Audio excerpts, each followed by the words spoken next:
Hey fam, how y'all doing? This is Tasha the author, and this is The Filmmaker. all right. So today we're going to talk about having hope in film. Okay, it's very necessary. My husband is a magnificent filmmaker, by the way. So let's get into it. Yeah, I guess we could talk about the one of the earliest films that you've ever seen that had hope in it.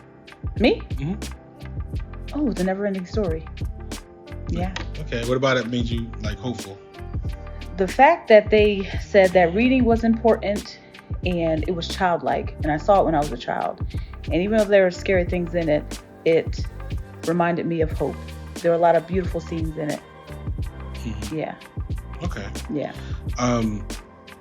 For me, I can't really remember the earliest movie that had hope in it that I watched. My brain's kind of scrambled right now, but I do remember, just back in the day, I feel like every movie that came out was hope. Like Sidekicks, I don't know if anyone saw that movie. That's a great movie. Warriors of Virtue, I really love that one. Of course, Never Ending Story, and Ninja Turtles. I mean, it was. Did you say Toy Story? Toy Story is more recent, but I'm a '90s kid, so that's what I Yeah. did. Yeah, so I ain't gonna tell people my age right now. But also for me, when I was growing up, it was Toy Story. We're husband and wife, and we're 5-year age difference. That's all y'all need to know right now. But yeah. So it was really like, I felt like the 80s and then part of the 90s was like before the 90s got edgier, like late 90s, like the Attitude Era and stuff like that. But before that, it was like, I feel like that's all it really was. Even back early, late 70s with Star Wars, the original Star Wars. And it was just great, even shows like Star Trek gave people hope and made people want to be astronauts, and explore space and stuff. Nowadays, you don't really get that, but I do see it here and there with independent film. And like Tasha said, I actually, I'm a filmmaker, of course, the name of the filmmaker. Yep. My name is Antoine M. Dillard. Let 'em know. So you guys know. But on the podcast, I just go by the filmmaker. But yeah, there's a couple of movies that I've done that were hopeful. Yeah. The most recent one being House of Ra. Yep. And that's a fabulous movie, by the way. I teared up watching it. Thank you. It's a fantasy about a young girl who goes off into space to another planet, assembles a crew to save her own planet. So all the hopes and dreams and survival is riding on this young girl, and she just delivers it in a childlike way. She has her protectors surrounding her, so she's able to get the job done, and it's really about a unit coming together for a better cause, for something bigger than themselves. I hear you. So it's a great movie. I recommend you go watch it. It's on Indie Nation Network. It's a cool app. I'm telling you. Go check it out. We'll have the link in the description below. All right. So it's a great movie, and I've seen some hopeful movies here and there in independence, but it seems like the bigger folks, like the Hollywood folks, aren't really doing it. But like the title of this episode, like, hope is really necessary, especially in these times where, with the pandemic, people are being separated, and social media, and how society and everything is working today. Like, we could really use some hope in the world. So yeah.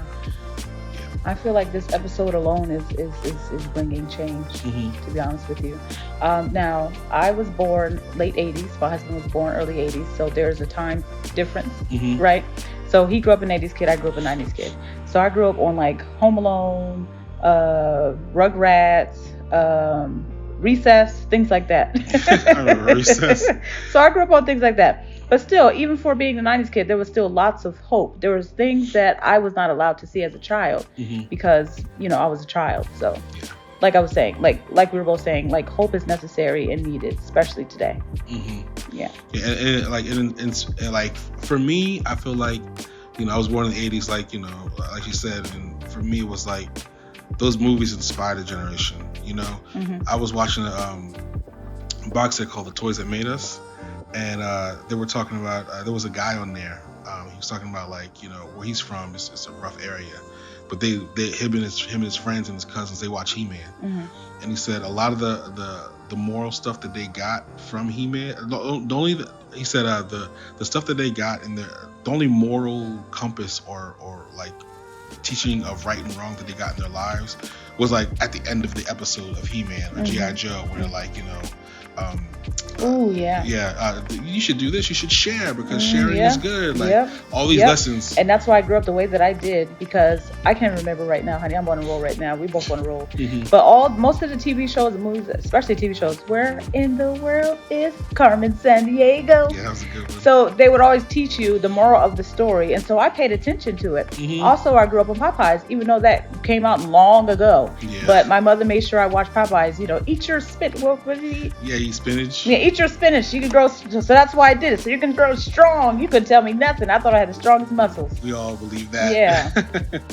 And I bet, before then spinach wasn't being really eaten by little kids. No, probably not.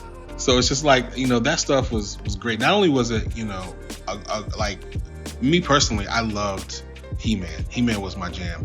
My brother, he loved G.I. Joe. So that was on in my house too. So, at the end of those episodes, having those moral, I don't even know what to call it, moral skits or whatever to show you what's right and wrong. And then it was like the theme, it was wrapping up the theme of the episode. So all episode, you were getting some good stuff while, having hope. It's just good versus evil. It wasn't like sympathizing with the bad guy. Yeah, it exactly. was like the evil guy like was Joker. evil for like Joker. Yeah. Evil was evil for evil's sake. And good was good for good's sake. Exactly. You had good and evil battling and fighting. Exactly. We just recently started watching Transformers again. Northern meets the eye. The original Transformers from back in the day, the TV show. Yeah. And it was refreshing just to see the bad guy just be the bad guy. Yeah. And the good guys just be the good guys. And they always lost. Yeah. And the humans were always so understanding, like, wow, you're aliens from outer space. No one was trying to kill nobody or call the government. Yeah. It was just like, oh, this is a cool thing. A thing that I don't know. So it kind of opens your eyes to the innocence of a child and, just makes the world a lot more hopeful. So those shows they're just great. Yeah. So we're at 7 minutes. Honey, do you want to wrap it up, or I think we killed it? I mean, I All guess right. so. Look, should I bring it to him a little bit? Yeah, I mean, whatever. Look, it's a podcast. We can talk this about is a dope behind show, okay? I'm from Jersey. We gonna use some slang up in here, and that's all I'll say. All right. Yep. We're gonna teach you.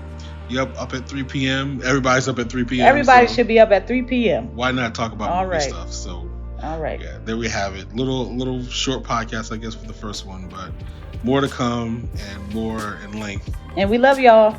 Yep. So all right. Peace and chicken grease. Until next time. See you guys.